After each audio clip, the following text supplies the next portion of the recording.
Este é o ponto final. Aqui vamos dar espaço ao adeus, vamos pendurar as chuteiras e vasculhar no álbum das recordações de jogadores que marcaram gerações. Não há parágrafo sem antes haver um ponto final. O nosso convidado terminou a carreira a jogar no terceiro escalão do futebol português. Mas foi na Primeira Liga que fez mais jogos. Terminou em casa e nunca saiu de Portugal. Da sua baliza, viveu jogos emblemáticos e celebrou uma conquista épica. Um campeão em toda a linha, dentro e fora do campo, mesmo quando o jogo da vida lhe colocou um enorme adversário pela frente. A pergunta, antes do ponto final, quem é? Ricardo Nunes, obrigado por estares aqui connosco no 00. Com estas dicas, chegavas ao teu nome? Acho que sim, acho que chegava. Acho que não ia ser muito difícil. Houve aí algumas palavras que disseste que me identificam na perfeição e por isso seria fácil de identificar que seria eu. Mas esse és tu, não é? E os nossos seguidores, achas que as pessoas vão poder associar por esta parte fresca de tu teres terminado a carreira há tão pouco tempo? Eu acho que sim, e também por acabar na Liga 3, em casa, o problema da vida foi muito falado e muito mediático, o problema oncológico que eu tive, e também a questão de ter vivido um momento fantástico na minha briosa, como a conquista da Taça de Portugal. Acho que vai ser fácil lá chegar. Vamos falar disso tudo ao longo deste ponto final. Terminaste a carreira sem terminar a época, 7 de Abril. O jogo diante do Lusitânia de Lourosa, todas as pessoas já sabiam. Aquele discurso foi uma coisa muito emblemática, aquele teu discurso, tornou-se bastante viral. Toda a gente já sabia que tu ias terminar a carreira ali, ou foi algo quase programado por ti e pelo vosso grupo de trabalho? Foi programado por mim e pelo meu grupo de trabalho. A decisão já estava tomada, no fim da época iria sempre acontecer, mas a partir do momento que eu tomei a decisão decididamente na minha cabeça de poder me candidatar, neste caso às eleições do Varzim, eu achei que seria o momento ideal para eu poder sair. Logicamente também os resultados desportivos nos tinham posto um pouco longe do que era o nosso objetivo de subir a divisão. Ficaram um bocado hipotecados com a derrota em casa com a Académica, e em conversa com o Mr. Vítor Paneira decidimos que seria melhor eu também sair para poder ter tempo para preparar a minha equipa para entrar nas eleições. E derivado já no momento em que a gente atravessava uma grave crise financeira, eu como capitão de equipa não faria sentido estar a defender os interesses dos meus colegas, e também e ao saber mesmo tempo que, os teus pessoais, e não é? também saber que ia passar para o lado lá e estava a fazer muita confusão na minha cabeça, haver ali um conflito, e eu não poderia ter esta desonestidade para com eles, e eu e o Mister achámos por bem comunicar ao grupo que iria ser o meu último jogo, que eu iria me candidatar às eleições e passar para o lado de lá e passar a pasta da responsabilidade para outro capitão, de poder lutar pelos direitos dos jogadores, porque eu iria passar para a parte diretiva e certeza que por orientar a pensar, não é? Estás a dizer isto ou só a fazer estas ações porque vais para o outro lado e estás a querer beneficiar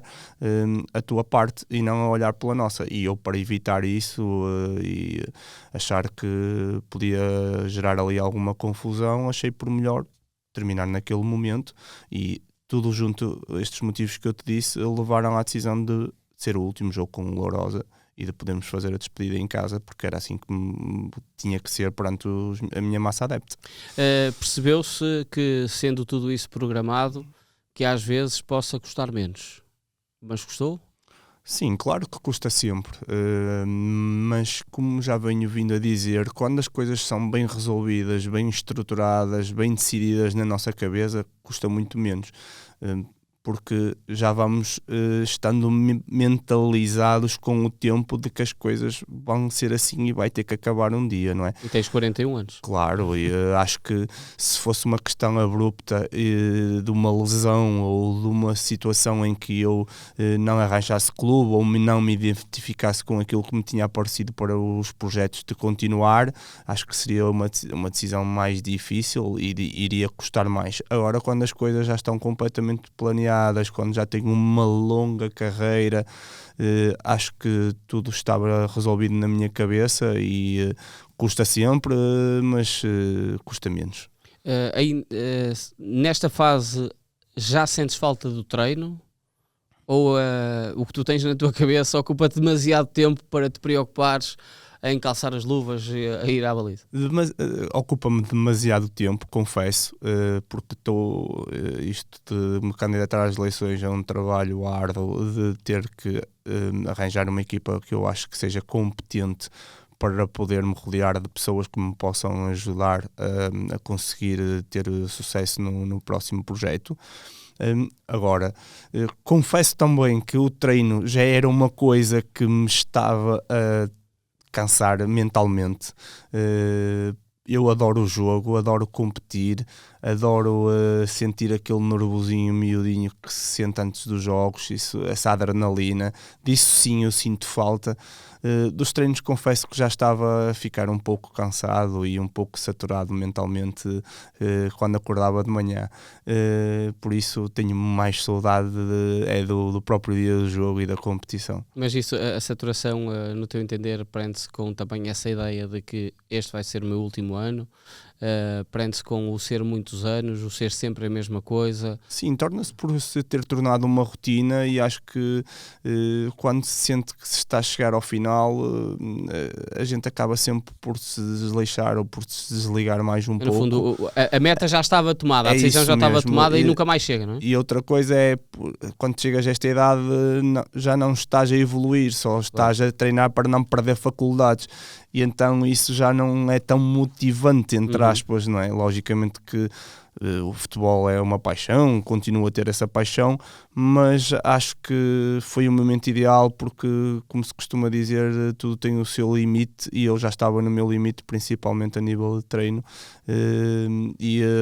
o que me estava a dar mais adrenalina era jogar e competir, e acho que por isso digo sempre que foi na altura certa que as coisas acabaram. Ricardo, voltamos aqui, ou vamos ao início completamente. Tu só podias ser guarda-redes de futebol, não é? Com o tio guarda-redes, pai guarda-redes. Não, pai não. Sim, o teu tio. O meu tio Dias foi guarda-redes do Benfica. Teve um acidente grave que depois acabou a carreira prematuramente. Mas sim. O teu pai é jogadores, mas... uma família ligada ao futebol profissional. O teu primo, o neto. O meu primo Francisco Ramos o também. Francisco Ramos, que vai voltar com certeza. Em força. Como é que tu... é de uma forma natural que vais parar ao futebol, vais parar ao Varzim? Sim, é de uma forma natural. É seguir os pergaminhos e olhar a profissão que me lembro do meu pai. Logicamente que em casa o futebol foi sempre uma coisa muito presente. Era impossível eu e o meu irmão não bebermos muito daquilo que se falava e daquilo que era a profissão do meu pai, e pronto, desde pequeninos começámos a seguir. No 00 está 92, 93, mas deve ter sido antes. Deve ter sido bastante antes. Com 8 anos, acho que em 90 já estava no ativo. E pronto, foi pela mão do meu pai que falou lá quando jogava no Varzim, que falou lá na formação para eu poder treinar, e a minha história começa aí. E foste logo para a baliza? Não, eu comecei a jogar à frente, lógico, nesses escalões não há posições, não é? E jogava à frente, até que um dia, já contei muitas vezes esta história, o meu treinador era o Washington, o pai do Bruno e do Geraldo, e um dia ele convidou-me se eu não estaria interessado de ir para a baliza, para ir ali à rouparia buscar umas calças e umas luvas. Aquilo antigamente ainda era naqueles peladões, não é? E eram bem precisas as calças? Custava duríssimo ir ao chão e nós chegávamos a casa todos esfarrapados completamente, que aquilo era pedra, não é? Caía em cima de cimento. E eu achei aquilo aliciante e gostei da experiência e pronto, e depois nunca mais de lá saí. Apesar de ter feito uma formação muito intermitente, porque eu era muito rebelde na escola e os meus pais, para me castigar, a única coisa que me podiam tirar era aquilo que eu adorava fazer, e era o futebol. Também me confesso que nunca fui uma grande promessa, um craque, como se costuma dizer, ou um jogador que eles vissem com muito potencial para poder um dia ser jogador de futebol, não é? Mas tu achas que se mostrasses essas habilidades conseguias convencer os teus pais a não te colocarem de castigo? Pois, se calhar também meus pais olhavam para mim e diziam: este rapazinho aqui não vai ter muito futuro, opá, não tem grandes habilidades para isto, também, opá, não vamos andar aqui a enganar, olha, ele gosta de ir aos treinos, mas não tem jeito, vamos castigá-lo aqui porque é isto que ele mais gosta de fazer. Mas a verdade, Ricardo, é que tu eras um guarda-redes da formação do Varzim e um dos principais guarda-redes numa altura em que a formação do Varzim tem excelentes referências. O Hélder Postiga também está nesse período, o Bruno Alves também. Muitos. Portanto, não é no fundo estás aí quase a menosprezar, a dizer que não eras... Não, porque eu não digo isto porque capacidade. a gente sabe normalmente quem são aqueles jogadores com mais potencial, ou que o Vorzinho os identificava com mais potencial, e logicamente que esses eram os que jogavam a titulares nas equipas nos escalões que se encontravam. Eu quase em nenhum escalão da formação eu fui um guarda-redes titular da equipa principal que jogava no Campeonato Nacional. Por isso, só por aí diria que seria sempre uma segunda opção, não é? E até lá havia mais guarda-redes que jogavam à minha frente e que se calhar as pessoas olhavam para eles com mais potencial do que eu. E porque também era muito intermitente, tanto ia aos treinos como de repente faltava uma semana, nunca consegui atingir aquela regularidade e todos sabemos que antigamente na formação raramente se tinha um treino individualizado de guarda-redes, aquilo era muito das qualidades intrínsecas que a gente tinha e daquilo muito do que nascia dentro de nós não era nada trabalhado, não é? E pronto. E como é que foste ganhando essas habilidades? Olha, se queres que eu te diga, eu acho que na formação eu já tive conversas com o meu pai muitas vezes, e ele às vezes ia ver alguns jogos quando eu jogava e ele dizia que eu não tinha jeito nenhum para aquilo e achava que eu nunca iria atingir o patamar que atingi, mas eu acho que houve depois, mais à frente, uma fase em que eu dei um pulo a nível de maturação ou a nível de evolução, e que se calhar admirou muitas pessoas que não estavam à espera, que foi quando eu não sou convocado ou requisitado para integrar o plantel profissional do Varzim, acaba o meu escalão de júniores, e eu tenho que procurar outro clube, e aí vou para o Fradelos, porque houve um grupo de amigos meus que me convidaram para jogar um torneio de futebol praia nesse verão, porque a minha ideia era mesmo abandonar o futebol. Eu já estava a trabalhar noutro sítio, trabalhava na Marina da Póvoa, e uma vez um grupo de amigos que tinha jogado comigo convidam-me para jogar futebol praia num torneio que se fazia na Póvoa e que precisavam de um guarda-redes e que achavam que eu podia ajudá-los. Eu disse que sim, que seria... praia e futebol, maravilha. Seria uma ideia excelente, ainda por cima no fim de semana, ótimo, aceitei o desafio e as coisas correram bastante bem. E o que é que acontece? Durante esse torneio estava lá o Washington a ver o torneio e ele era treinador do Fradelos. E no fim do torneio, fiz um torneio fantástico, as coisas correram bem, ele convidou-me para eu poder ir jogar para o Fradelos no ano a seguir. Aquilo era, como te disse, um clube que ia muito buscar aquilo que a formação do Varzim não aproveitava. Ele estava sempre por perto, o Mister tinha muito conhecimento desses miúdos e depois recrutava-os para o Fradelos, que era um projeto que ele tinha lá em que ele era treinador adjunto. E convidou e íamos muitos da Póvoa numa carrinha daqui, e foi fantástico. As coisas acabaram por correr muito, muito bem, jogar quase lá duas temporadas a jogar as duas épocas completas, a fazer grandes jogos. Estamos a falar da Distrital. A Distrital de Braga. Subimos de divisão no primeiro ano, depois no segundo aquilo deu uns problemas financeiros e tivemos que vir todos embora. E é aí que o Varzim bem me recrutar. Tu nesse torneio de futebol praia jogas com o Torres? Jogo com o Torres, jogo com o Bruno Torres, E tu jogas com ele depois também no Fradelos? Sim, também jogo com eles no Fradelos. Isto para te dizer sim, o que é o Bruno quase... Torres, só aqui fazer uma ponte para quem possa apanhar aqui de repente, não é? É o campeoníssimo Portugal e pelo Braga de todos os títulos de futebol de praia.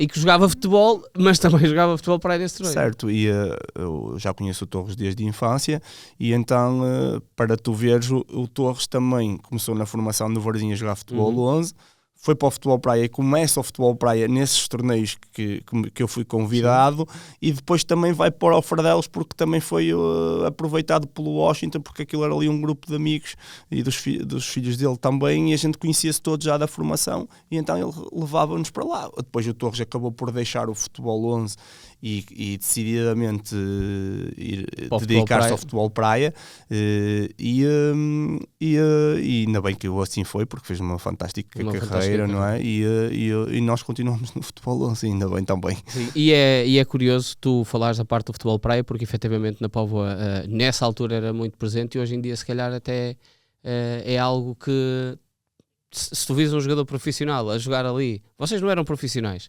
nessa altura, não é? Mas vinham da formação, e se vis algum jogador a fazer isso, aí está a colocar a carreira em risco. Sim, mas isso aconteceu, eu tenho uma história caricata, que isso aconteceu comigo, porque eu fiquei com uma paixão tão grande ao futebol praia e gratidão, que eu já estava no Varzim, já tinha regressado ao Varzim, e estava a terceiro guarda-redes, não é? Eu tinha acabado de chegar, tinha que conquistar o meu espaço, foi com esse intuito que eu vim da Distrital ainda por cima, não é? Com o Rogério Gonçalves a treinador, o guarda-redes era o Litos e o Cândido. Exatamente, o Litos e o Cândido. E então eu vim para terceiro guarda-redes, era no intuito de ter um guarda-redes mais barato e acessível, e um miúdo que tivesse potencial para poder crescer e evoluir.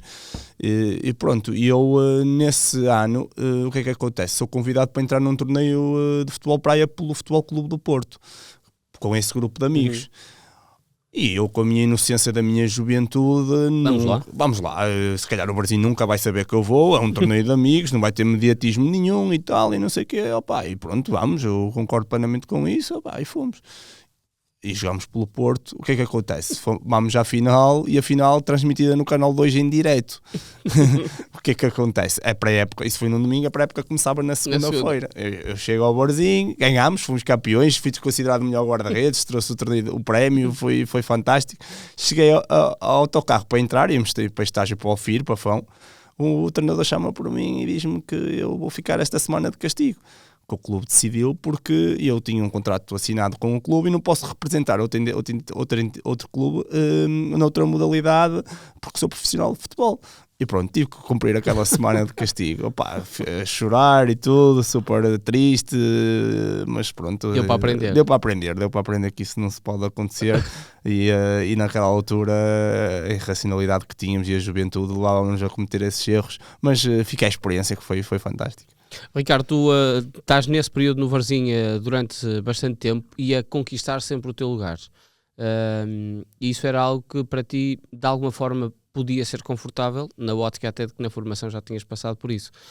Quando é que tu sentes que eu vou agarrar e isto... vou ser nem uma lapa, utilizando ali... É engraçado que na minha carreira foi sempre assim. Parti sempre para trás, sempre. Em todos os clubes que eu passei, sempre atrás, sempre. Tirando uma exceção ou outra, foi sempre assim, desde miúdo, que tive que sempre correr atrás daquilo.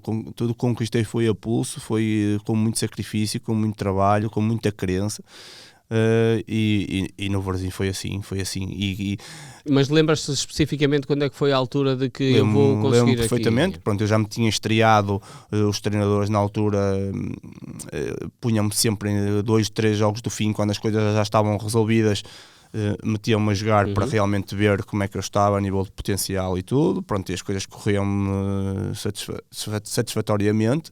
E houve um ano em que, nesse tal ano que eu sou castigado do futebol praia, que eu começo, terceiro guarda-redes, logicamente, porque dessa semana nem fiz a pré-época, e o Varzim contrata um guarda-redes sério, chamado Saric, e em segundo lugar estava o Rui Barbosa, que agora é treinador do guarda-redes do Nuno Espírito Santo. Sim. E eu estou a terceiro, não é? Acontece que o Saric é a primeira opção, as coisas acabam por não correr bem as primeiras 5 jornadas, acho, porque pronto, ele estava a cometer alguns erros e o treinador decidiu mudar, e entra o Rui Barbosa.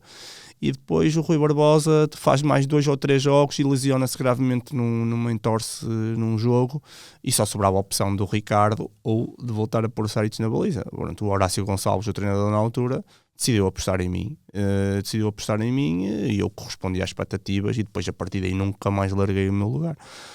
Tirando uma outra lesão que tive e que saí fora, mas a partir dali comecei a ganhar o meu estatuto e pronto, e saio dali para a Académica. Mas tu é quase, pode ser aqui um ato até de presunção, mas tu sabias quando agarrasses o lugar que dificilmente o perdias? Eu trabalhava diariamente para isso, não é? E as pessoas que trabalhavam à minha volta diziam e sentiam que eu de cada ano para ano evoluía imenso. Porque uma coisa é tu vires numa distrital e trabalhares num pelado, e eu sentia muitas dificuldades quando cheguei ao futebol profissional. Toda a gente dizia que eu... É nesse período que tu tens, vá lá, o primeiro treinador de guarda-redes, se calhar. É nesse período que tenho um treinador de guarda-redes, e é nesse primeiro período que eu lido em que é ser um profissional de futebol, não é? Principalmente a situação da bola bater na relva, ganhar uma velocidade diferente, claro. Os jogadores são completamente diferentes porque têm outra qualidade, e eu tinha que me adaptar rapidamente a tudo isso. Não é fácil, e tive ali uma adaptabilidade em que as pessoas olhavam muito para mim de canto e diziam: pô, este rapaz não tem jeito nenhum para isto. Este rapaz, por exemplo, havia jogos de 3 equipas, ninguém queria ser da minha equipa porque perdiam quase sempre, porque eu tinha muitas dificuldades. Mas foi uma questão de adaptabilidade, e de ano para ano fui evoluindo bastante. As pessoas reconheceram essa evolução, até que deram-me essa oportunidade, e eu a partir daí senti-me preparado para nunca mais alargar, e foi até ter saído, claro. E tu vais para a Académica, é pela mão também do Rogério Gonçalves que vais para a Académica? Não? O treinador da Académica era o Manuel Machado. Quando eu chego. Fui pela mão das pessoas que estavam na direção, José Eduardo Simões, e o diretor desportivo era o engenheiro Luís Agostinho. Foram as pessoas que entraram. Como é que surge a chegada à Académica? A chegada à Académica surge depois de uma época bastante bem conseguida no Varzim, em que tivemos uma eliminação do Benfica para a Taça de Portugal, em que fiz uma época muito boa na baliza. E a Académica já estava interessada em mim, já se andava a falar de vários clubes, tinha o Belenenses também de Jorge Jesus nesse ano, mas pronto, a Académica foi aquela que chegou a entendimento com o Varzim, e chegou a entendimento facilmente comigo também, a nível de salário, e o Varzim recebeu a verba compensatória que tinha que receber, e eu fui vendido à Académica. Mais um passo na tua carreira. E mais um passo na minha carreira, e mais uma fase de adaptação da minha carreira. Chegou a uma realidade completamente diferente. Saio da minha zona de conforto, que é a Póvoa, de onde eu estava completamente protegido, e era visto como o menino de ouro, casa, não era claro. Um menino da casa, protegido, e cheguei a uma realidade completamente diferente, onde tive que ter outra adaptabilidade. Tu tinhas noção que podias não ser titular? Claro que tinha. Eu lutava com o Pedro Roma, que naquela altura na Académica era um... Era ele o menino querido? Era ele o menino querido, logicamente, e era um símbolo do clube, não é? Já estava há anos no clube, tinha muita moral, e eu sabia que ia ser uma tarefa árdua, mas as pessoas também me olhavam como um guarda-redes de potencial, olhavam-me como o futuro, e eu tive que lutar pelo meu espaço. No primeiro ano não correu nada bem. Só faz um jogo. Só faço um jogo, e com o Benfica, e o jogo corre horrivelmente. Foi o pior jogo da minha carreira. E estrear-me na Briosa logo com esse cartão de visita, e eu pensei logo: nunca mais vou ter hipótese. Mas porquê é que te correu mal? Consegues avaliar e ter essa percepção a esta distância? Não, porque era eu senti que era pensei que estava preparado, mas afinal não estava preparado, e senti-me uma pressão muito grande e uma carga muito grande em ter que substituir um guarda-redes como o Pedro, e principalmente ter que lidar com o ponto de interrogação na cabeça dos adeptos. Porque é que se tira o Pedro? Quem é este miúdo? Porque é que se aposta no miúdo num jogo tão mediático como este? E senti essa pressão toda exterior em cima de mim, e as coisas não ajudou muito, correram mal. Depois lesiono-me nesse jogo, e foi uma época para esquecer. Mas como te disse, lá vem a resiliência, lá vem outra vez a luta de ter que partir do zero, ir atrás outra vez e continuar a lutar. E tu sentiste que partiu de quem o empréstimo à União de Leiria? Partiu da Académica, porque achava que eu não ia ter ali muito espaço e que para mim me poderia fazer bem, e eu também achei que para mim me iria ajudar. Era um projeto de subida de divisão, claro. E foi? A equipa que se estava a fazer era uma equipa incrível.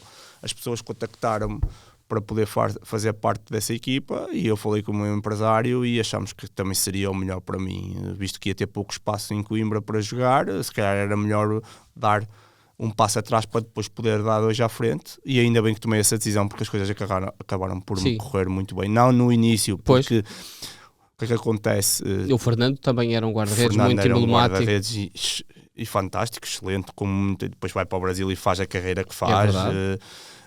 E era um guarda-redes muito caro para a realidade daquilo que era a União de Leiria na segunda liga, não é? E as informações que me deram foi que o Fernando iria embora. Não tinham capacidade financeira para o reter. E o que é que acontece? Eu vou para lá emprestado, mas só que o Fernando não sai. Não consegue resolver a vida dele e fica até dezembro no Leiria. E eu, essa primeira metade da época, não faço nenhum jogo. E tive que me aguentar ali, não é? Infelizmente não era isso que previa para o meu empréstimo, mas sempre a trabalhar com o máximo profissionalismo. E virias embora se ele continuasse em Leiria? Eu já estava programado isso. Se ele continuasse em Leiria, eu iria embora. Não faria sentido eu estar ali emprestado num clube onde não pudesse chegar. E já estava a procurar uma solução, e tinha, para poder ir para outro sítio emprestado, para ter mais minutos e para poder mostrar o meu valor. Até que eles lá em Leiria dizem que o Fernando não podem pagar, que o Fernando vai. A União de Leiria estava, ao virar a primeira volta, estava em zona de descida.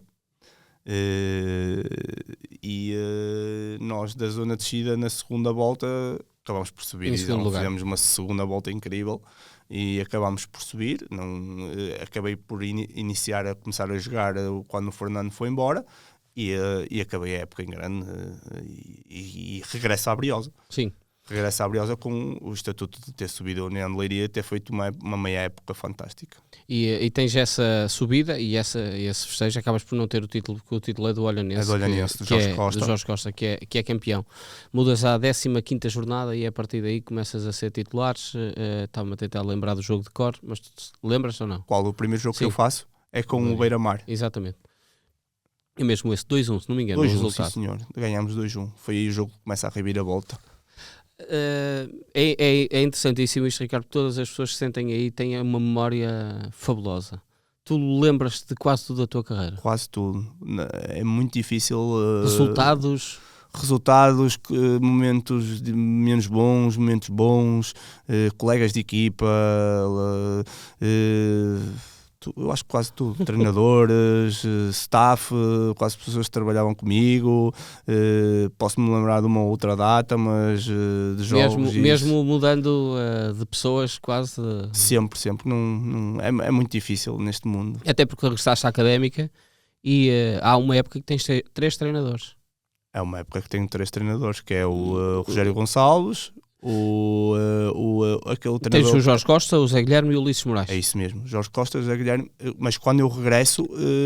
É o Rogério. É o Rogério, sim. É o Rogério que é o treinador. Exatamente, era isso que eu tinha aqui, a ida para a Académica, mas não, sim, era no regresso, que é o Rogério que é teu treinador nessa altura. É o Rogério que é meu treinador e... Tinha sido ele também um dos responsáveis da tua entrada. E é com ele que depois eu começo a jogar. Os primeiros tempos na Académica sou eu, e quem vem depois quando ele vai embora é o André Vilas Boas. O André Vilas Boas. Mas tu nessa altura dividias a baliza com o Rui Nereu? Eu tive muitas lesões, tive recidivas de uma lesão em que tive aqui uma ruptura no reto, aqui no músculo em cima, onde era o chute do pontapé de baliza, e eu tive muito tempo para me curar disso, recidivava muitas vezes quando entrava. E então alternava a baliza com o Rui Nereu, mas acabei a época a jogar com o André nesse ano, e conseguimos a manutenção na última jornada. Fomos a Matosinhos, ali faltar 2 ou 3 jornadas para o fim, mas fiz uma titularidade alternada assim. Como é que era o André Vilas Boas como treinador? O André sempre foi uma lufada de ar fresco, daquilo que a gente estava habituado a ter. Veio com umas ideias completamente novas, a nível de liderança era uma coisa que a gente já não estava habituada, uma liderança muito aberta, muito amiga do jogador, um treinador muito interventivo, muito frontal. Para nós era uma incógnita, mas passou a ser uma certeza, porque nós mal começámos a trabalhar com ele, os resultados e as nossas exibições subiram de nível para um patamar que despertou o interesse de Sporting e Porto logo. Mas tu achas que isso prende-se com o facto de ele estar tão próximo da idade vossa? Ele tem 33 anos, ou 34? Eu acho que prende-se com vários fatores, da idade, e também da experiência que ele veio adquirir enquanto esteve na equipa trabalhada por José Mourinho, não é? E ele trabalhou com ele muitos anos, de certeza que bebeu muito daquilo que era a liderança, do que era a maneira de trabalhar do Mr. Mourinho e logicamente das qualidades intrínsecas que ele também tem como líder e como treinador e da ideia que ele Mas a nível de planeamento de jogo, era algo que vocês notavam que era mais fácil de compreender, por exemplo? Eu acho que não era mais fácil de compreender, eu acho que ele passava melhor a mensagem. Acho que uma coisa importante num treinador é conseguir agregar todos aqueles que jogam e os que não jogam. Ser uma pessoa direta e frontal com toda a gente, não andar ali a enganar ninguém. E acho que o André nisso aí estava muito à frente. Acho que o André sempre conseguiu manter o grupo todo motivado, mesmo os que não jogavam estavam com ele.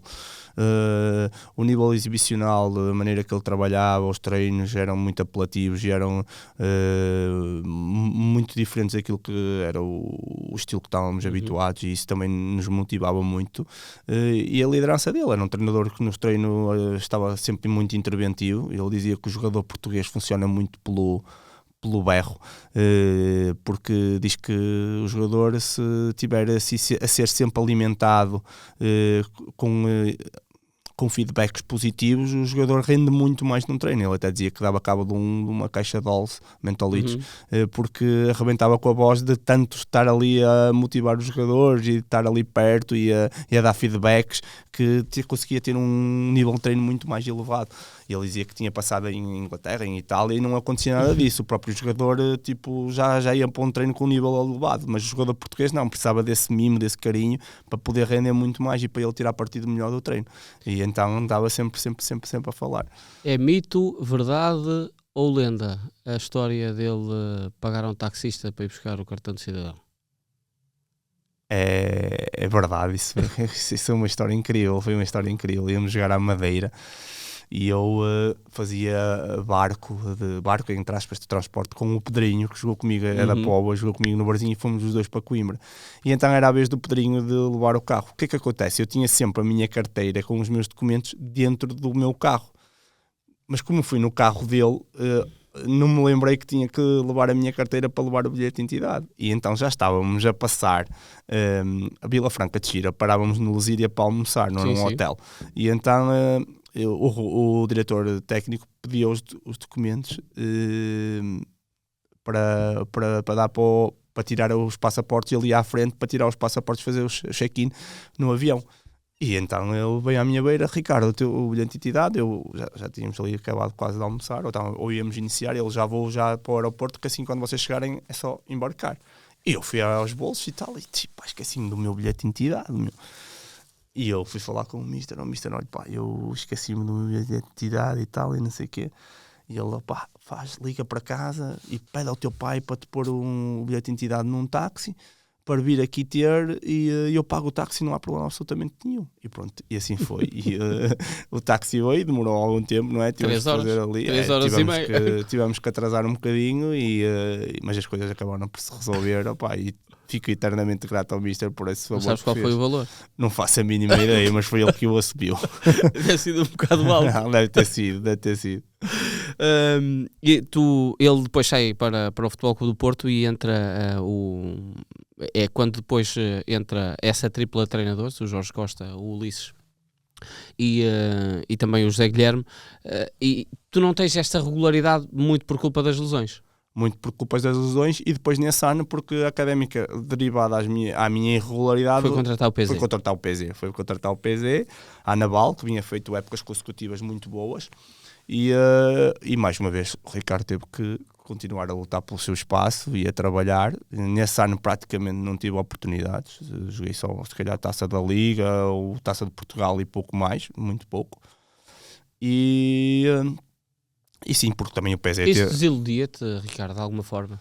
Desiludia-me, mas não me tirava motivação. Eu sabia que tinha valor, eu sabia que tinha qualidade, que poderia demorar mais ou menos tempo, mas eu tinha uma ideia na minha cabeça que era: eu vou ter sucesso sempre por onde passar. Se eu tenho qualidade, se já consegui no Varzim, já consegui no Leiria, eu vou conseguir aqui na Académica. Pode demorar o tempo que demorar, eu vou conseguir mostrar às pessoas que eu sou uma pessoa, um guarda-redes com qualidade, um guarda-redes com credibilidade e um bom profissional. E isso era um ponto que estava sempre na minha cabeça em todos os sítios que eu ia. Mas deixa-me te fazer a pergunta de outra forma, Ricardo. Eu acredito que se calhar o guarda-redes tenha que ser formatado nesse capítulo, porque há 10 jogadores que podem ser escolhidos e só um guarda-redes.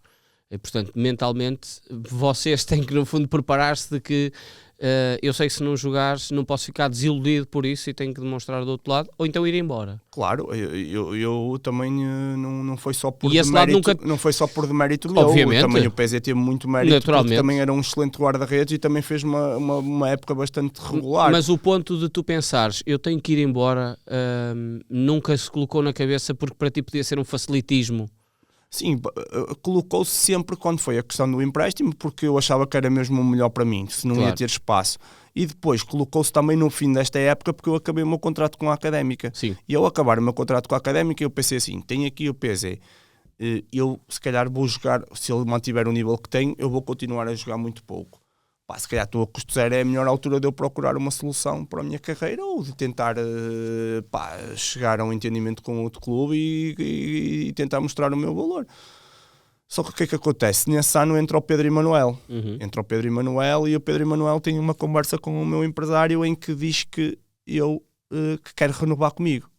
Independentemente de tudo, que ele gostava das minhas qualidades, ouvia falar de mim muito bem como profissional, como colega de grupo e tudo. Era uma pessoa que já estava ali há alguns anos, que apesar de não ter jogado com muita regularidade, que via em mim muito potencial e que contava comigo e que já tinha transmitido à direção que queria ficar comigo como guarda-redes.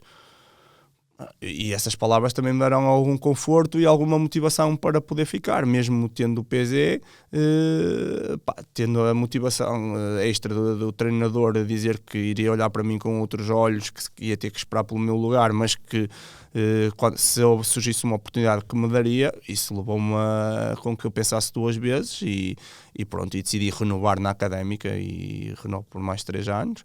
E a verdade é que nesse ano só jogas na Taça. E foi esse ano. E se calhar, mas é o ano da Taça. E é o ano da Taça. Foi esse ano o PSV começou a jogar para o campeonato, como era normal, e bem, teve muito bem. E eu fui jogando a Taça de Portugal e fui conquistando o meu espaço. Lá está. Sempre que me davam uma oportunidade na Taça, eu mostrava. Sempre que me davam uma oportunidade na Taça, eu mostrava. E isso foi passando uma credibilidade ao treinador de dizer: não, este gajo também está a trabalhar e está a trabalhar bem. A qualquer momento, se houver aqui alguma dúvida e alguma deixa do PSV, ele vai ganhar a oportunidade. E tu entras a 2 jornadas do fim precisamente por isso, porque era necessário preparar-te para a final da Taça, ou estava tremida a época? Essa época foi uma época muito atípica. Nós fizemos uma primeira volta incrível, muito boa, com futebol muito atrativo, com bons resultados, e depois fizemos uma segunda volta péssima, horrível, em que quase tivemos para descer. E o que é que acontece? Já estava programado que eu iria jogar estes últimos 2 jogos se tivéssemos a manutenção garantida, que era para quê? Para eu preparar a final da Taça. Claro. Eu fiz a Taça toda, mas o Mister já tinha havido uma altura antes, 5 jogos, 6, que ele estava na dúvida de tirar o guarda-redes, porque como às vezes os guarda-redes não só saem pelas suas exibições, obviamente que também saem às vezes para se tentar mudar alguma coisa, claro. Não é? Apesar de eu não ser apologista disso ou concordar com isso, também sofri muitas vezes na pele com isso, e o PSV também acabou por acontecer, e pronto. Mas naquela altura, quando eu saio da baliza, quando foi um jogo menos conseguido do PSV em Alvalade, em que nós perdemos e entramos em zona de descida, e então a partir daí o Mister disse: não pá, como o Ricardo já vai jogar a final da Taça, não só por isso, mas também porque acho que está na altura de mudarmos e o Ricardo pode nos trazer aqui coisas para estas 2 jornadas diferentes. E assim foi. Tivemos 2 jogos em que conseguimos 2 vitórias, ganhamos em casa a Vitória de Setúbal 1-0 e fomos ganhar a Guimarães 2-1. E essa época para mim acaba em sonho, não é? Acaba em sonho porque face às 2 últimas jornadas ganhamos 2 jogos, conseguimos a manutenção na última jornada, deixa o Feirense, e depois vamos à final da Taça do Jamor e ganhamos a taça, fiz o trajeto todo na taça de sucesso, consegui ganhar a Taça de Portugal e entramos diretos na fase de grupos da Liga Europa. E acaba por ser uma época que começou periclitante, não é? Ali duvidosa, acabou por acabar por ser a minha época de lançamento e ser a minha ainda época te beliscas hoje em dia sobre essa conquista da taça? Sim, nem nos melhores sonhos eu achei que algum dia conquistaria uma Taça de Portugal, principalmente num clube com a dimensão da Académica. Não que esteja em causa a dimensão da Académica, mas pela dificuldade que é um clube, não dos ditos grandes, conseguir conquistar um título, não é? Muito, muito, muito difícil, ainda por cima, como está traçado meias finais a duas mãos, nós tivemos que eliminar Porto, tivemos que eliminar boas equipas para lá chegar e logicamente que é sempre muito difícil perspectivar que vamos conseguir ganhar uma Taça de Portugal. Mas quando se está na final, é mesmo 50-50? É desfrutar por ser a Académica contra o Sporting? Não temos nada a perder? Eu acho que é mais não temos nada a perder. A pressão está toda do lado deles. Nós somos a Académica, toda a gente nas apostas de certeza que meteria o Sporting 90% ou 99% ou 95% a ganhar o jogo. E nós não temos nada a perder, vamos desfrutar, é um dia fantástico, a envolvência toda que se vive à volta do jogo, aquela semana de nós ouvirmos todas as notícias que nos davam o deslocamento dos nossos adeptos de quantos autocarros iriam, sabíamos que íamos ter 50-50 no estádio, e pronto, e aqui toda aquela adrenalina e toda aquela vivência sem dúvida que é único, não é? Maio é icónico em Coimbra, por causa da queima das fitas. A colocar uma Taça de Portugal, imagino como é que aquilo deve ter sido. Só visto aquela recepção que nós tivemos depois da conquista foi uma coisa épica, eu nunca tinha visto aquilo, andámos num autocarro panorâmico pelo centro pela cidade toda e completamente as ruas a abarrotar, tudo em polvorosa, tudo a festejar, estudantes, cidadãos, toda a gente saiu à rua, a recepção que tivemos apoteótica na varanda da Câmara Municipal foi inolvidável, momentos que depois nunca mais se esquece, logicamente. A cidade toda nunca tinha, nem sabia que Coimbra tinha tantos habitantes. Qual é um pormenor desse jogo que, quando tu te lembras, o primeiro que te vem à cabeça? O primeiro que me vem à cabeça, um vídeo motivacional das nossas famílias. Foi a primeira vez que isso me aconteceu. Numa reunião antes do jogo, o Mr. Pedro Emanuel passa um vídeo motivacional com as famílias de todos os jogadores a falar e a demandar-nos uma mensagem de força, de coragem, de esperança. E de repente a gente está ali, vem as lágrimas aos olhos porque estamos ali, já estamos muito sensíveis porque a adrenalina já está a tomar conta de nós, e então ouvir essas coisas de familiares e de pessoas muito próximas não dá para a gente se conter, e foi ali um momento de união, um momento de força, um momento de revitalização que nos deu ali uma força extra para conseguir encarar o jogo, e sem dúvida foi um momento marcante para todos, ver eu e os meus colegas todos a deitarmos uma lágrima e depois no fim a dizermos que não, vamos conseguir. Foi ali um momento de muita união, e foi a primeira vez que tive na minha carreira um vídeo motivacional desse género. Depois agora, logicamente que aquilo depois torna-se viral e faz-se muitos, mas foi o primeiro, e o primeiro tem sempre um significado especial, e depois também temos conseguido ganhar. E não estar à espera que possas ter aquele momento. Foi mesmo inesperado, foi incrível. Vocês ainda encontram-se com regularidade? Esse grupo ou alguns? Agora, muitos já deixaram, não é? Claro. Muitos já não jogam, mas ficou o carinho, fica sem dúvida o respeito. Quando a gente passa por momentos desses, depois logicamente que se recorda de todos. Eu ainda continuo a manter contacto com alguns, outros muitas vezes por jogar contra, outros porque nos vamos encontrando em estádios, outros porque vamos falando pelo WhatsApp, outros porque mandamos mensagens privadas, mas sim, mantém-se o contacto, uns mais, outros menos, mas o carinho e o reconhecimento com todos. diria-te aqui o plantel praticamente todo desse seguido. ano, o 11 praticamente todo desse jogo, e logicamente que depois há pessoas com quem tu te dás mais, outras com quem te dás menos, mas de certeza que se encontrar qualquer um irei sempre dar um abraço e fica sempre aquele sentimento especial por partilhar o balneário com todos eles que conseguiram essa conquista. Quando o Marinho marcou o golo, apesar de ser cedo, deu para festejar muito ou é preciso conter? Não, é preciso muita contenção. Pensar que ainda tínhamos 87 minutos ou mais descontos pela frente e jogar contra um grande, nada estava conquistado. Só com festejaste mais aquela defesa que fazes quase à guarda-redes de handball? Festejei muito mais essa no fim, porque já estava mesmo ali, era quase já a acabar o jogo e achei que foi um momento bastante decisivo e por isso essa efusividade no festejo. E depois, logicamente, quando o árbitro apita e não há mais nada a dizer e a taça é nossa, vamos levá-la para Coimbra, e a vivência com os nossos adeptos, aquele sonho que nós temos desde pequenino de subir aquela tribuna pelas escadas e que nós víamos só na televisão, não é?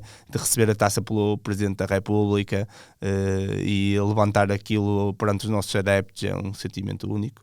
E depois toda a envolvência que foi a seguir, e antes do jogo ouvir o hino nacional, com as equipas ali a perfilarem-se em frente à tribuna no relvado também. São momentos que nunca mais irei esquecer, claro. Logicamente. Parece quase mentira. É verdade. A verdade é que, Ricardo, tu, a partir desse momento é claramente também um momento de estabilidade da tua carreira como jogador. É quase como as lesões agora ficaram quase todas aqui para fora. Pese embora depois mais à frente vamos falar de, se calhar, da maior ou da que mais susto te deu. Conseguiste perceber fisicamente porque é que deixaste quase ter esses problemas? Sim, e ficaste depois mais também comecei-me a tratar melhor, honestamente comecei-me a cuidar mais de mim e do meu corpo, não é? E os resultados começaram a aparecer. Comecei a ter mais consistência, comecei a ter menos lesões e os meus anos seguintes na académica foi sempre em crescendo. Jogar a Liga Europa contra o Atlético de Madrid, aquele jogo em casa também deve ter sido...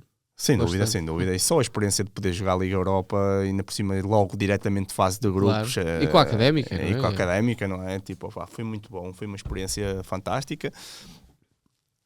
Ainda conseguimos jogar alguns feitos históricos também nessa fase de grupos, onde nos batemos bem com todos os adversários e não fomos uns bombos da festa, como se costuma dizer, e terminámos ali em terceiro lugar a morder os calcanhares ao Vitória Pilsen. E foi só por uma questão de pormenor que não conseguimos passar a fase seguinte. É na época a seguir que tu, 13-14, trabalhas com o Sérgio Conceição. Já tinha 13, 14, não, 2012, 2013 ainda trabalho com ele no fim, porque o Pedro Manuel vai embora e as coisas, o Sérgio Conceição entra numa fase em que estamos ali para não descer de divisão também, e depois o Sérgio faz um fim de época em que salva o clube. E depois começa a época 2013-2014. Nessa altura ele era o treinador que tu vês agora? Ou como é que era aquele Sérgio Conceição? Igualzinho. Era? Nada mudou. E é o ADN dele, é a maneira dele trabalhar. Eu já o disse publicamente numa entrevista recente que dei ao 11, em que eu devo muito ao Sérgio. Foi com ele que eu fiz, se calhar, a melhor carreira a melhor época da minha carreira.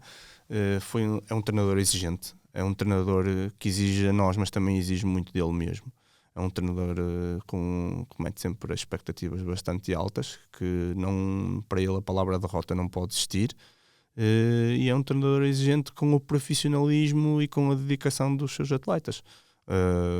Quer seja a nível de nutrição, quer seja a nível de peso, quer seja a nível de bem-estar físico e mental. É um treinador que dá muita importância a todos os aspectos e sem dúvida que é aquele treinador, como se costuma dizer, chatinho, que está sempre a pegar no pé do jogador, mas que depois consegue tirar o máximo de rendimento e o máximo de partido dele. E é interessante dizer isso, porque muitas das vezes, ou de fora às vezes, podemos sentir que o trabalho específico sobre o guarda-redes possa não ser tão, não é valorizado, mas pormenorizado por parte de um treinador principal. Eu não sei se isso aconteceu-te várias vezes na tua carreira ou não. Não, aconteceu-me, mas atenção que o Sérgio também Mas já disse, o Sérgio também tinha uma equipa à volta dele de grandes profissionais. E são sempre os mesmos, e nessa altura já era. E nessa altura já eram os mesmos, era o Vítor Bruno, era o Diamantino e o Dembélé, eram pessoas que o coadjuvam com grande qualidade. E ele nessa altura ainda tinha o Jorge Rosário? Tinha o Jorge Rosário, mas depois o Jorge Rosário vai para a seleção. Exatamente, mas também era o Jorge Rosário. E era também o analista, era o treinador que era agora do Boa Vista, o Ricardo Paiva. E formavam ali uma equipa incrível, pessoas fantásticas, grandes profissionais que o coadjuvavam com muita qualidade e que também ajudaram sempre naquilo que era a liderança do Sérgio, e era o Sérgio, e fizemos uma época muito, muito boa nesse ano com ele, e no ano a seguir eu saio para o Porto e ele sai para a Braga. É verdade. Como é que tu sais para o Futebol Porto? É o fim de contrato e é a oportunidade de, no fundo, melhorares a tua vida, e a oportunidade que não se pode enjeitar de um grande. Sim, sem dúvida. Eu nesse ano tive a abordagem de outros clubes em Portugal, mas a minha opção acabou por recair no Porto. Como disseste bem, era uma oportunidade única. Eu acabava o contrato, tinha 31 anos, era o meu contrato, era o contrato da minha vida, entre aspas, era um contrato irrecusável, primeiro pelo sonho de poder representar um grande e de jogar por um clube grande e saber o que é estar num clube grande, e depois pela questão financeira. Eu tinha a Académica a querer renovar comigo, e se calhar na disposição de me pôr como jogador mais bem pago do plantel, mas era uma oportunidade que eu não, por muito que gostasse e por muito que me sentisse idolatrado e amado em Coimbra, eu tinha que aceitar o desafio de rumar a outras paragens e é o arriscar de carreira também. E logicamente que a parte financeira pesou bastante, claro, nessa decisão. Acabou. É difícil perguntar-te se a esta distância tu tomarias a mesma decisão, mas tu, quando assinas pelo Futebol Clube do Porto, já sabia que Lopetegui ia ser o treinador? Não sabia. E esse ponto pode ser fundamental. Claro que era. Diria-te que a minha decisão, se soubesse que era o Lopetegui, se calhar não a tomaria. Só mudava isso. Do resto não mudaria mais nada, porque e atenção, não estou a culpabilizar o Lopetegui. Obviamente. Estou só simplesmente a dizer que o Porto não tinha um treinador estrangeiro há não sei quantos anos e que era um treinador que, de certeza, que não tinha conhecimento do futebol português, entre aspas, a nível de clubes mais abaixo, e para ele, um guarda-redes de 31 anos, chegar ao Porto a custo zero vindo da Académica, eu compreendo que numa época em que se gastou milhões e que eram só craques, eu era mais um. E ele viu-me como tal, não é? Mesmo tendo sido ele guarda-redes. Mesmo tendo sido ele guarda-redes. E tendo sofrido por isso, não é? Claro, e mesmo eu vindo rotulado de ser considerado o melhor guarda-redes daquela época a nível nacional. Não é? Mas para ele isso não contava muito, porque ele de certeza que não estava por dentro disso. Não tinha treinado nesse ano em Portugal, não tinha essa realidade. Por muito que conhecesse o plantel do Porto ou visse jogos do Porto, logicamente que não conhecia o Ricardo de lado nenhum. E pior ficou quando chega também o Andrés Fernandes. Por aí ele parte nessa decisão de ir buscar um guarda-redes da confiança dele. Então aí eu vi que o meu espaço começou a ficar bastante reduzido. E quando eu assino pelo Porto e tomo a decisão de assinar pelo Porto, o Luís Castro era o treinador interino. E foi sempre com o intuito de... Penso que poderia ficar ele, ou quando as pessoas me disseram vir um treinador que fosse português e que tivesse conhecimento da realidade do futebol português, e certeza que as coisas poderiam ser diferentes, ou bastante diferentes para mim, porque naquela altura estaria só eu e o Fabiano, e o Elton a recuperar de uma lesão no tendão daqueles. Era esse o objetivo quando me apresentaram o projeto, mas as coisas acabaram por mudar e acontecer desta forma. Não me arrependo de nada, só tomaria a decisão diferente se soubesse que o treinador tinha sido ele. Mas não que ele me tenha feito qualquer mal ou me tratado mal, bem pelo contrário. Sim. Ele sempre compreendia a minha situação, porque também, como disseste bem, já tinha sido guarda-redes, e ele compreendia perfeitamente a minha frustração, e as ideias com que eu tinha quando cheguei ao Porto e tudo aquilo que me estava a acontecer. E muitas vezes até me pedia desculpa pela situação e agradecia-me o meu profissionalismo e tudo aquilo que eu dava ao clube, mas que não me podia ajudar. E pronto, e foi assim a minha época. Numa carreira, e ainda não saltando grandes passos, Ricardo, mas numa carreira tão bonita, essa acaba por ser, se calhar, uma espinha difícil de engolir, Sim, acaba por... Mas, porque nunca, se calhar, nunca tiveste a oportunidade. Claro, nunca tive a oportunidade. É isso tiveste mesmo. Um jogo no banco que foi para a Liga dos Campeões. Para os Campeões com o Shakhtar em casa, que já estava mais que resolvido, e ia sempre fora na Champions como terceiro guarda-redes. Mas sim, ficou amargo de não poder ter uma oportunidade de fazer um jogo oficial pelo Porto. Logicamente que isso sim, mas nem me deram a oportunidade para tal. Porque as opções recaíram sempre noutras pessoas, e eu tive que aceitar, e como profissional que sou, tentei levar sempre aquilo até ao fim, respeitando tudo e todos. Agora são coisas que a gente guarda de recordações, e eu fiz muitos jogos pela equipa B. O Luís Castro pedia-me muitas vezes para ir lá, e eu achava que era o ideal para mim, para poder manter a forma e para me poder estar sempre ativo, não é? Porque um guarda-redes perto de faculdades quando não compete, uma coisa é treinar, outra coisa é jogar. E sentes-te menosprezado quando isso acontece, Ricardo? Um bocadinho, a gente sente-se ali. Então, quando eu vinha de uma realidade em que era idolatrado e completamente... era o Ricardo, não era mais um, e ali sentia-me mais um completamente. É um sentimento assim um bocado posto de parte, não é? As pessoas ali não olhavam para mim como uma solução, olhavam-me ali como mais um. E então isso custava-me um bocado, mas faz parte de nós mentalmente nos estarmos preparados também para essas situações, e o futebol é assim mesmo, e tinha que esperar pelo fim da época para depois tentar, juntamente com a estrutura do Porto, arranjar uma solução para a minha carreira. 2 empréstimos que seguiram, Setúbal e também o Chaves. Essas opções, o do Setúbal, se não me engano, até aparece nos últimos dias de mercado. Sim, é verdade. O Setúbal foi praticamente uma decisão que não fui eu que a tomei, foi o clube que disse que eu tinha que ir para lá. É porque o mercado estava-se a fechar e apareciam coisas, e o Porto dizia sempre que não é o melhor, ou porque achavam que não era o melhor para mim, ou porque tentavam negociar contratos, tentavam negociar, e as coisas não corriam bem e tal, e pronto. E eu estava ali numa fase em que estava a fazer a pré-época com o Nuno Espírito Santo. Acho que era o Nuno Espírito Santo. Sim. Acho que era. E pronto, e acabei por rumar a Setúbal quase mesmo no fim do mercado. Acho que estava mesmo no último dia, ou 2 dias antes, acabei por chegar a Setúbal. E acabei por jogar com regularidade. Uma época toda, que era aquilo que me interessava, mesmo apesar de também não ser uma época fácil. Foi o que foi, mas também foi um sítio em que as pessoas me trataram bastante bem, em que eu gostei muito da cidade e do clube, e as coisas acabaram por correr bem, porque conseguimos atingir o objetivo de manutenção. E depois regresso outra vez ao Porto para fazer pré-época. E há muita gente que já passou por aqui que fala das épocas difíceis de jogar em Setúbal. Por tudo.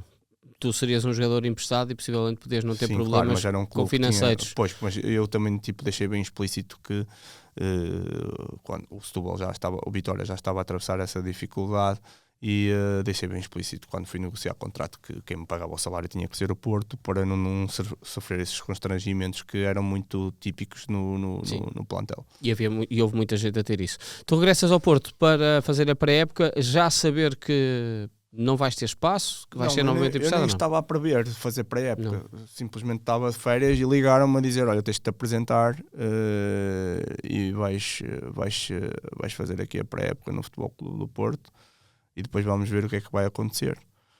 Pronto, eu apresentei-me e apareceu-me o Chaves. Já tinha quase tudo acertado. E o Mister Nuno, numa conversa, disse que quem não estivesse bem, ou quem não estivesse com a cabeça ali, para que a porta do balneário dele estava sempre aberta, e que fosse falar com ele. Pronto, e eu achei a oportunidade certa e bati à porta do balneário e fui falar com ele pessoalmente. Disse-lhe que tinha uma proposta do Chaves para empréstimo de 1 ano e com mais 3 anos em cima da mesa para poder assinar, porque eu acabava o contrato com o Porto, e garantia já mais 3 anos do meu futuro, da minha carreira, com 33 anos na altura, chegaria com mais 3 aos 36. E eu disse-lhe que era um bom contrato para mim, e pedi-lhe a ele que me ajudasse a poder concretizar isso.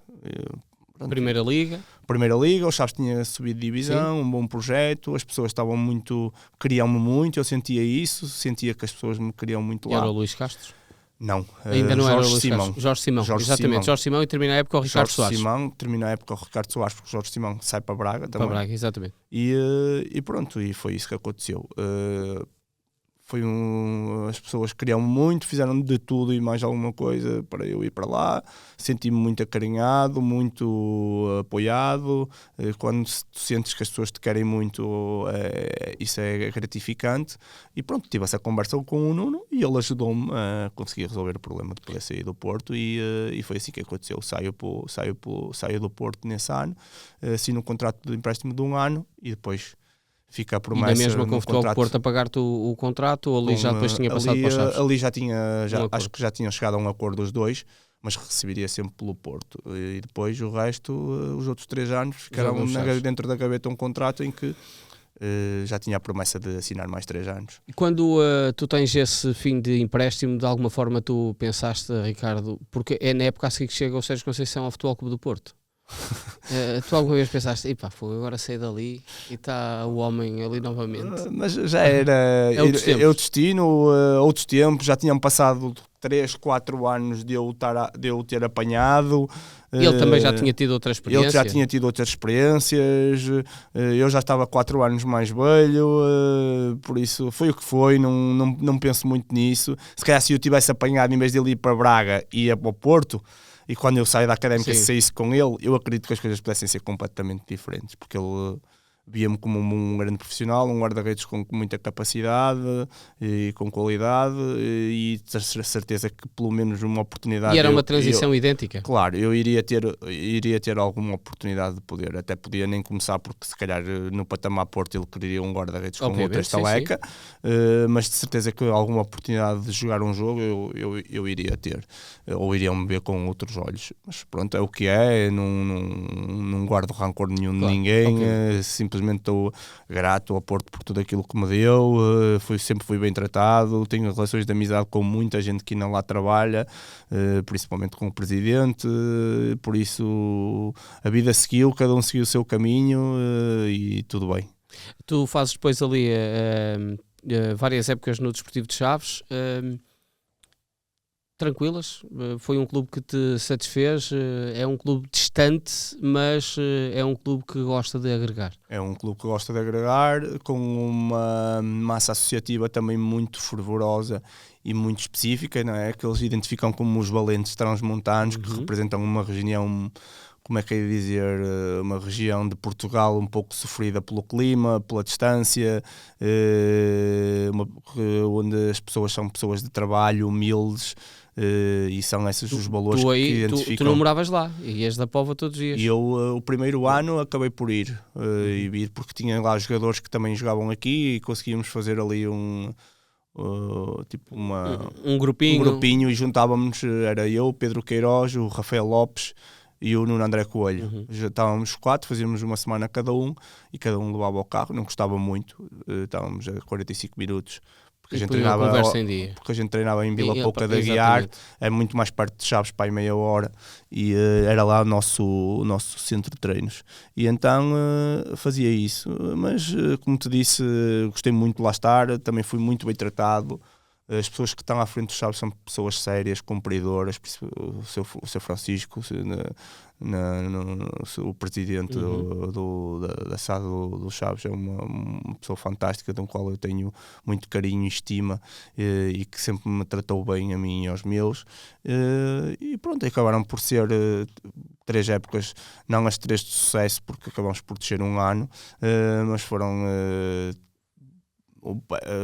vivemos momentos bons com o Luís Castro, outros menos bons, mas isso faz parte. Estiveram perto da Europa, não é? Ficamos perto da Europa, mas fica o carinho, fica a estima, fica a honestidade das pessoas, e os momentos bons que vivemos juntos. E uma dureza tremenda, que foi o perceberes que tinhas um tumor num testículo.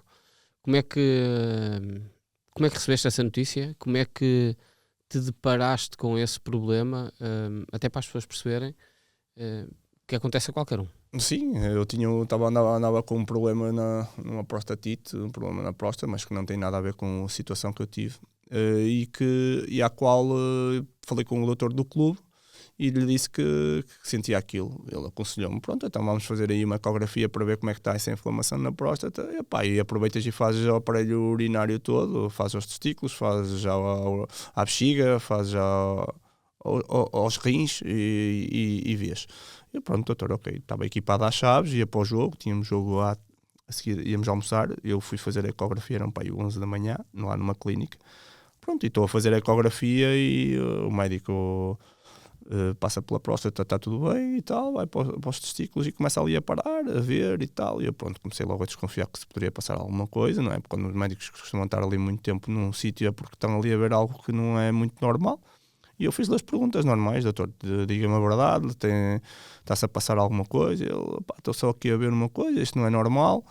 E acho melhor, não sei se estás a ser acompanhado por um urologista ou não, é melhor tu se calhar ires diretamente com o exame que tenho aqui a um urologista rápido mostrar isto, porque tens aqui uma coisa que não é normal, não te quero assustar, mas acho melhor ouvir a opinião de um urologista e que te poderá aconselhar melhor que eu, porque eu sou só um técnico de radiologia.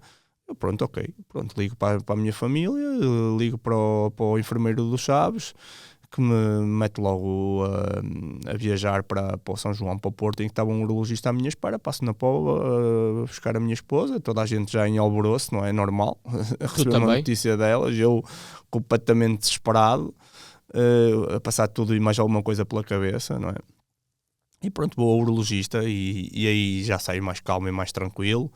Ele elucida-me um pouco do que é este problema, diz-me que a taxa de sucesso é bastante elevada nestes casos. Se for apanhado numa fase embrionária, que até nem era preciso fazer tratamentos, eu tinha que fazer a remoção de um testículo e pôr uma prótese. E depois, se calhar, se tivesse que querer ter mais filhos, não era a minha vontade, teria que congelar alguma esperma para a questão de poder ficar infértil.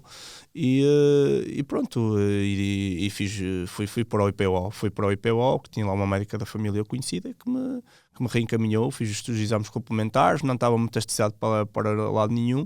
Fiz a remoção do testículo e meti a prótese, e depois o testículo foi para a avaliação para ver o grau de malignidade do tumor. E as coisas acabaram por correr muito, muito, muito bem. Não precisei de fazer tratamentos. Fiz a remoção e hoje em dia continuo a ser acompanhado no IPO por aquelas excelentes pessoas que nos tratam tão bem e a quem devo muito e estou muito grato. E pronto, e a vida segue.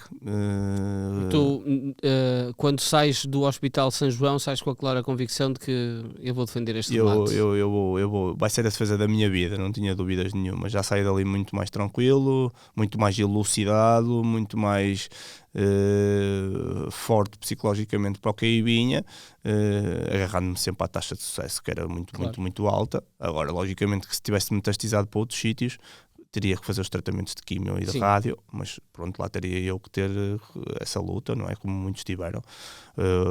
Depois ele também me falou da questão do Armstrong, que teve um tumor no testículo que estava metastizado na cabeça já e fez tratamentos de quimio e ainda ganhou 4 ou 5 voltas a Portugal, a França. E deu-me esse exemplo que nunca mais me irei esquecer. E eu, tipo, os títulos deles depois foram retirados. Sim, isso já tem outras questões, mas claro, pronto, mas conseguiu andar em cima de uma bicicleta e são provas duras, independentemente de ter acusado outros são 3 semanas, são 3 semanas dureza. Pois, independentemente dele estar dopado ou não estar dopado, isso é outra questão, mas conseguiu e superou e estava apto para poder competir nesse nível, é porque também eu poderia. E tu tiveste também ao fim de 4 meses, Ricardo. Tu, esta distância é algo que tu consideras que é importante todas as pessoas saberem o teu caso e regularmente o teu caso ser recordado, para a importância dos rastreios, que é de facto algo mesmo muito importante. Eu acho que sim. E os pequenos alertas que o corpo nos dá, eu acho que sim. E eu acho que a conclusão maior que eu tiro porque é aquilo que me informam lá nos sítios onde se tratam estas doenças, se tudo for apanhado a seu tempo, é muito mais fácil de poder ter resolução. Por isso, se a gente estiver atento a todos os sinais, se a gente for pessoas cuidadosas a tentar fazer exames de X em X tempo, se estiver a rastrear, se estiver atento, eu acho que estamos sempre mais proativos para conseguir apanhar algo numa fase embrionária. Por isso, eu sensibilizo as pessoas, sensibilizo toda a gente que passa pelas mesmas situações, que estejam sempre muito atentos e que se cuidem, porque se for numa fase inicial as coisas podem ser muito diferentes.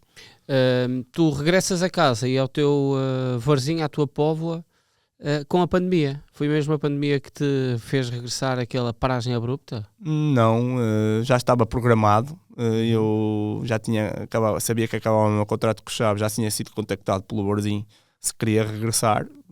Já estava na minha cabeça que eu queria acabar a minha carreira ali. Sabia que iam ser os meus últimos anos. Já estava com 37, 38, acho eu, 37.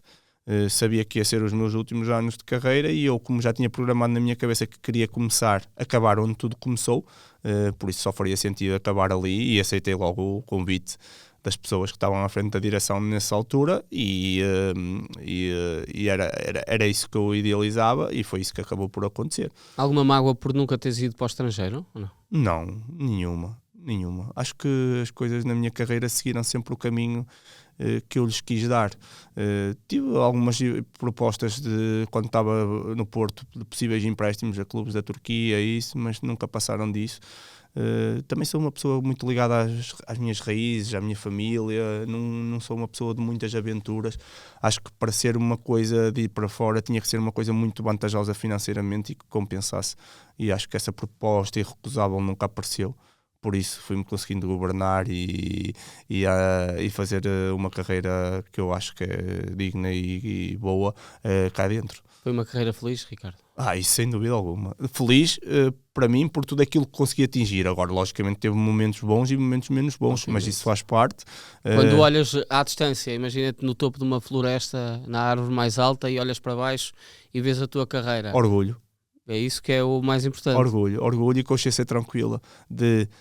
Em todos os clubes dei tudo de mim, sempre. Fui o máximo profissional, o máximo respeitador, sempre a levar comigo os valores que os meus pais me ensinaram e me educaram, a ser um bom colega de trabalho. Depois, a questão de uns me acharem bom guarda-redes, outros não acharem, isso é o critério de cada um e eu não me posso meter. Agora, valores pessoais, profissionais como homem, isso era uma premissa para mim e sempre o foi. Por isso, com muito orgulho, olho lá de cima da árvore. Se alguma vez me perguntasse se aquele menino que entrou naquele pelado do Varzinho, pela mão do meu pai, um dia conseguiria atingir esta carreira, eu diria-te que ia ser muito difícil. Por isso, foi a pulso, foi com muito orgulho e com muita honestidade que o consegui. São quase 200 jogos na Primeira Liga. São quase 200 jogos na Primeira Liga, mais alguns na Segunda Liga, agora mais alguns na Terceira Liga. E acima de tudo, como te disse, com momentos altos e baixos, mas as carreiras são todas assim, com lesões, com momentos de desespero como o problema oncológico, foi tudo uma mistura, mas no fim a palavra que me vem à cabeça é orgulhoso. Quem é que merece o teu principal agradecimento? Não podia deixar de ser a minha família, logicamente. São as pessoas que sempre estiveram perto de mim, são aquelas pessoas que, principalmente nos momentos maus, tinham sempre uma palavra, que sempre me seguraram quando as coisas pareciam difíceis. E depois também tive duas pessoas muito importantes que foram os meus empresários, porque eu não os considero empresários, mas considero-os amigos, porque foi desde o início da minha carreira até ao fim da minha carreira foram sempre eles que me representaram, e foi com eles que eu sempre tive uma relação de amizade, que é o Sr. Amaro e o Paulo, e que foram pessoas que acima de tudo foram sempre minhas amigas, e eu vejo isso não por aquilo que eles conseguiram arranjar a nível de clubes, mas pela presença diária, pelo carinho, por eu acordar no IPO e as primeiras pessoas que os beijei, eles a minha esposa.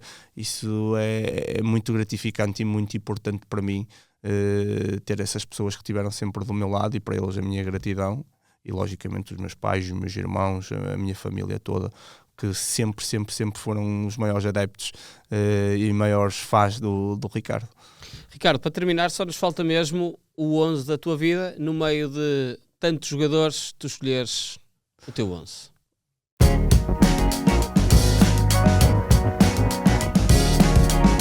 Ora bem, isto não vai ser nada fácil. Na baliza vou pôr o Iker Casillas. No lado direito vou pôr um grande amigo e um grande defesa direito, que é o Pedrinho. A centrais, como não podia deixar de ser, Luís Neto e Orlando.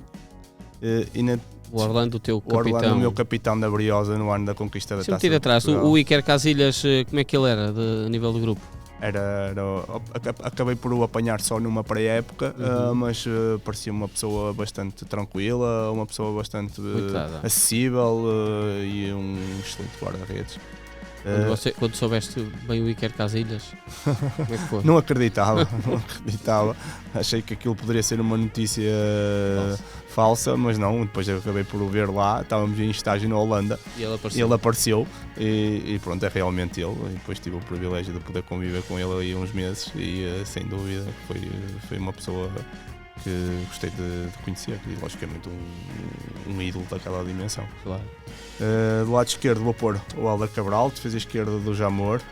Aqui vou pôr um jogador que eu joguei e que acho que se identifica muito com os valores daquilo que é o Varzinho, que é o Tito, que foi Trinco. Aqui logicamente que teria que pôr o meu primo Francisco Ramos e Adriano Silva. Extremos Marinho, logicamente. Na esquerda o meu grande amigo que dava grandes bananas para a esquerda, o Diogo Valente. E na frente, pontas de lança, difícil. Deixa-me cá ver a posição se calhar mais difícil. Mas por aí o Jackson Martínez, porque foi o melhor ponta de lança com quem eu já joguei até hoje. Sim senhora, Está aí feito. Um excelente 11. Ricardo, obrigado. Foi um prazer. Foi um prazer Obrigado ter-te aqui eu. no ponto final. Obrigado eu, foi um prazer.